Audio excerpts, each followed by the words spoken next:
स्वागत। आप देख रहे हैं 10 का बाजार। और अब चलिए हमारे साथ कॉर्पोरेट्स भी जुड़ते हैं, उनसे हम आउटलुक लेने की कोशिश करते हैं। तो हमारे साथ एक खास कॉर्पोरेट आज रेटकेन के मैनेजमेंट हमसे जुड़े हुए हैं। Q3 में बेहतर नतीजे आए कंपनी के, और इन रिजल्ट्स पर ही बातचीत करने के लिए हमारे साथ कंपनी के founder and CEO Bhanu Chopra बने हुए हैं। वेलकम टू ET Now स्वदेश मिस्टर चोपड़ा, बहुत बहुत स्वागत है आपका। सबसे पहले आपसे जानना चाहेंगे, क्योंकि हम देख रहे हैं कि ओवरऑल जो ट्रैवल का मैक्रो ट्रेंड किस तरह से आप देख रहे हैं, क्योंकि एक सिनेरियो हम देख रहे हैं कि अब नॉर्मलाइज हो रही हैं चीज़ें, अब इंटरनेशनल ट्रैवल्स भी खुल रहे हैं, आपको भी ऑन ग्राउंड बाउंस बैक दिख रहा है, आपके पास बुकिंग्स बढ़ रही हैं, बिजनेस ट्रैवल्स बढ़ रहे हैं। हम क्या देख रहे हैं, जो हमारी एक इंडस्ट्री में एक प्रीमियर रिसर्च फर्म है फोकसराइट, उनकी प्रेडिक्शन है कि ट्रैवल जो है वो एक बहुत बड़ा रिवेंज ट्रैवल होने वाला है, जिसमें 26% कैगर ग्रोथ है नेक्स्ट 4 से 5 साल में। और जैसे कि आजकल न्यूज़ में भी आ रहा है, सारी कंट्रीज काफ़ी रिलैक्स कर रही हैं जो कंडीशंस हैं, और things are really opening up in a big way. जो प्री डिपार्चर टेस्ट हैं वो भी ख़त्म कर दिए गए हैं। और हमारा ये भी मानना है कि जो अब नए वेव्स आएंगे उसमें इतना इम्पैक्ट नहीं होगा, क्योंकि जो वर्ल्ड है, गवर्नमेंट्स हैं, वो ज़्यादा प्रिपेयर्ड है। और जो कि एक्सपर्ट्स भी कह रहे हैं कि अब हम एक नया एरिया एंटर कर रहे हैं, उसको एंडेमिक स्टेज कहते हैं।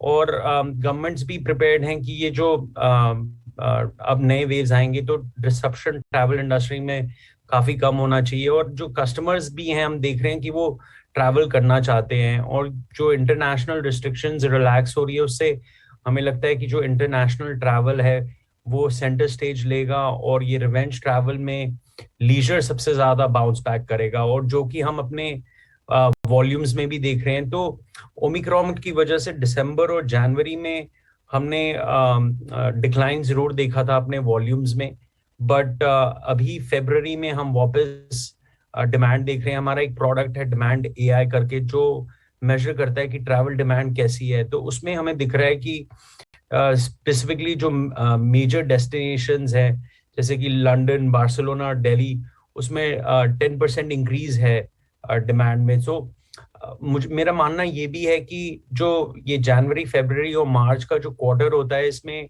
लोग एडवांस में समर बुकिंग्स करते हैं। हमारी टारगेटेड कंट्रीज में जो वेस्टर्न इकोनॉमीज हैं, और वहाँ पे बहुत बुकिंग होती है। बट ये ओमिक्रॉन करते जनवरी स्लो था, बट वो जो डिप हमने देखा, मुझे लगता है कि वो फरवरी मार्च में वो डिप से हम रिकवर कर लेंगे, क्योंकि हम वॉल्यूम्स देख रहे हैं कि वो काफी बढ़ रही हैं अब। जी। साथ ही ये भी बताइए कि जो मार्जिन है उसमें हमने देखा लगातार ग्रोथ रही है, लेकिन जो बिजनेस के एक्सपेंशन की आप बात कर रहे हैं, उसके चलते क्या आने वाले वक्त में मार्जिन पर कुछ प्रेशर देखने को मिल सकता है? कैसे प्राइस कर रहे हैं आप इसे?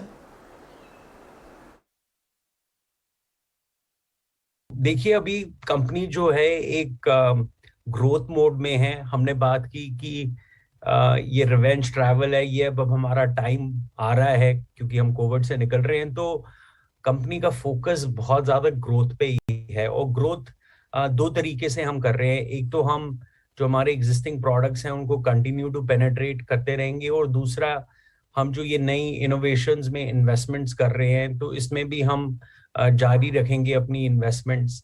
तो मेरा मानना ये है कि कंपनी ग्रोथ मोड में है, तो हम एक जो SaaS इन्वेस्टर्स जो ज्यादातर देखते हैं, एक रूल ऑफ 40 होता है, वो एक सम होता है EBITDA % का और ग्रोथ % का। तो एज लॉन्ग इट इज 40, वो माना जाता है कि वो काफी बढ़िया है। तो हमारा भी फोकस यही होगा कि हम प्रूडेंटली कंपनी को रन करें, और ये 10 से 12% का मार्जिन अभी मेंटेन रखें, बट बाकी जो बैलेंस है वो हम री इन्वेस्ट करते रहें कंपनी में।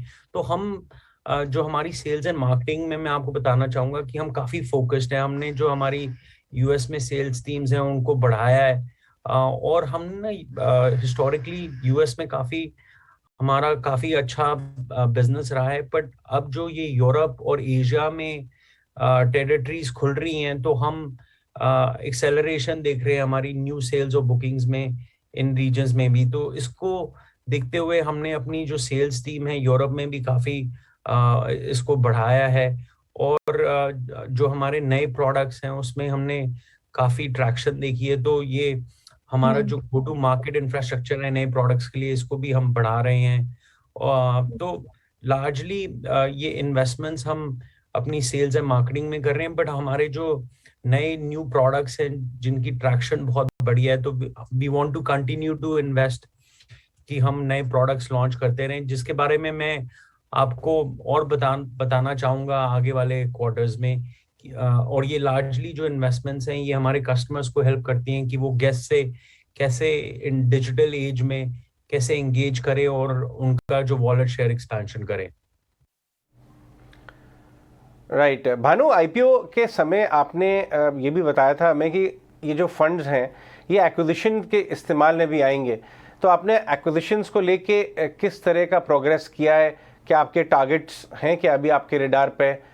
होटल बिजनेस को आपको बढ़ाने को क्या प्लान्स हैं? अगर इसके बारे में ये सब शेयर कर सकें, अपनी एक्विजिशन स्ट्रेटेजी या पाइपलाइन।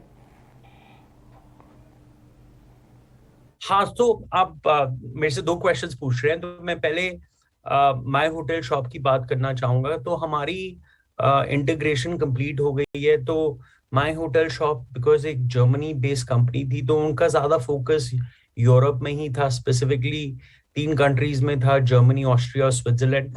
तो हमारा पहला स्टेप ये रहा है कि हम उस प्रोडक्ट को सारे रीजन्स में ले जाएं जहाँ पे हम ऑपरेट करते हैं, यूएस में, यूरोप में भी जो वो 3 कंट्रीज में ऑपरेट करते हैं उसके बियॉन्ड। तो वो इंटीग्रेशन काफी बहुत बढ़िया चला है। और दूसरा जो मैंने कहा कि ये माय होटल शॉप हमारे मार्टेक बिजनेस का एक एडिशन है, तो इससे क्या हुआ है कि हम एक प्रॉपर पूरा एंड टू एंड प्लेटफॉर्म अपने कस्टमर्स को ऑफर कर सकते हैं। हम कहते हैं कि ये एक होलिस्टिक मार्केटिंग प्लेटफॉर्म है जिससे आप कस्टमर्स को अक्वायर कर सकते हैं। तो ये भी बहुत कंपेलिंग हो गया। तो हमारी काफी इंटरेस्टिंग कॉन्वर्सेशंस हो रही हैं। हमारे जो बहुत सारे क्लाइंट्स थे, क्योंकि माय होटल शॉप के थोड़े से क्लाइंट्स थे उन 3 कंट्रीज में, हमारे बहुत सारे क्लाइंट्स हैं, तो ये एक एडिशनल प्रोडक्ट कैपेबिलिटी हम अपने क्लाइंट्स के पास लेके जा सकते हैं। जो आपने बात की दूसरा क्वेश्चन की हमारी कॉन्वर्सेशंस बाकी लोगों से एक्विजिशन के अराउंड, तो काफी एक्टिव कॉन्वर्सेशंस चल रही हैं। मुझे लगता है कि अगले 1 से 2 क्वार्टर में मेरे पास जरूर कुछ आपको और डिटेल में बताने के लिए होगा। बट मैं ये भी आपको रिमाइंड कराना चाहूंगा कि हमारा ये जो स्ट्रैटेजी है एक्विजिशन का, ये बेसिस रियली 2 और 3 थिंग्स हैं। एक कि जो हम एक बात करते हैं कि हम एक रेव मैक्स प्लेटफॉर्म बनाना चाहते हैं, तो उसमें अगर कोई कैपेबिलिटी है वो हम ऐड कर सकें थ्रू एक्विजिशन, तो हम उसको कंसिडर करेंगे। दूसरा, हम ये जो मार्केट्स हैं यूरोप और यूएस की, ये हमारे लिए प्रोमिनेंट मार्केट्स हैं। तो हमने पहले भी देखा है कि जो हमने 3 एक्विजिशंस किए हैं ये हमें इन मार्केट्स में डीपर और वाइडर ले जाती हैं। तो हम वही एसेट्स को कंसिडर करेंगे। और तीसरा, अपॉर्चुनिस्टिकली अगर देयर आर कंपेटिटर्स जिनको हम अक्वायर कर सके, तो हमारी इन तीनों क्राइटेरिया में अगर आप देखें तो हम काफी सारी कंपनियों से बात कर रहे हैं। तो जैसे कि मैंने कहा कि आगे वाले आने टाइम में मैं आपको और डिटेल शेयर कर पाऊंगा। राइट मिस्टर भानु, एक लास्ट क्वेश्चन आपसे भी जानना चाहेंगे, अगर आप हमें थोड़ा सा ब्रेकअप सेगमेंट वाइज दे पाएं, अगर आप बता पाएं कि आपने किसी तरह के बदलाव किए रेवेन्यू मिक्स को लेकर, अगर बाय सेगमेंट आप हमें ये डिटेल्स शेयर कर पाएं। हाँ, तो ये इसमें एक्चुअली 3 डिमेंशंस हैं। आप कैसे हमारे रेवेन्यू को स्लाइस एंड डाइस कर सकते हैं। तो पहले मैं, जैसे कि आपने कहा कि जो 3 हमारी बिजनेस लाइंस हैं उनके बारे में आपको बताता हूं। तो हमारा जो मार्टेक बिजनेस है वो 110% इंक्रीज किया है, जो डिस्ट्रीब्यूशन है वो 20% है, और जो डैश है वो 15% है। तो मैं आने वाले क्वार्टर्स में भी काफी ग्रोथ देखता हूँ मार्टेक बिजनेस में।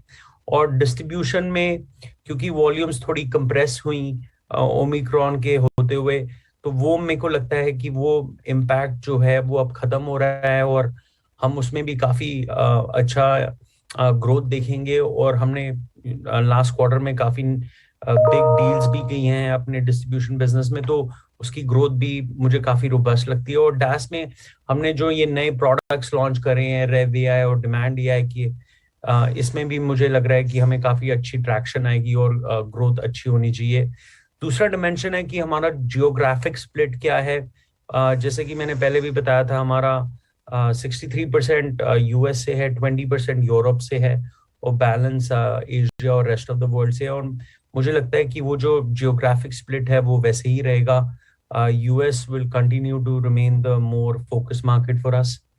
और तीसरा, जैसे कि आप जानते हैं, हम डिफरेंट कस्टमर सेगमेंट्स को सर्व करते हैं, hotels, car rental companies, airlines वगैरह वगैरह, and 80% of our revenue comes from hotels. तो वो भी जो मिक्स है कस्टमर सेगमेंट वाइज, वो भी मुझे लगता है कि वो कंसिस्टेंट रहेगा। राइट, ऑल राइट भानु, बहुत बहुत धन्यवाद आज हमसे बात करने के लिए, and good luck for your plans. फिर बात करेंगे बहुत ही जल्दी। भानु चोपड़ा, रेट गेन के मैनेजमेंट और स्टार्टअप जंकी जैसे वो अपने आप को कहते हैं, हमसे बात कर रहे थे रेट गेन के प्लान्स के बारे में। और ऑफ कोर्स एक बहुत ही इंटरेस्टिंग बात उन्होंने कही जो मुझे पसंद आई, वो है 25% कैगर उनको ट्रैवल इंडस्ट्री ग्रोथ नज़र आती है नेक्स्ट 4 से 5 साल, जिससे उनकी कंपनी को काफ़ी बेनिफिट होगा।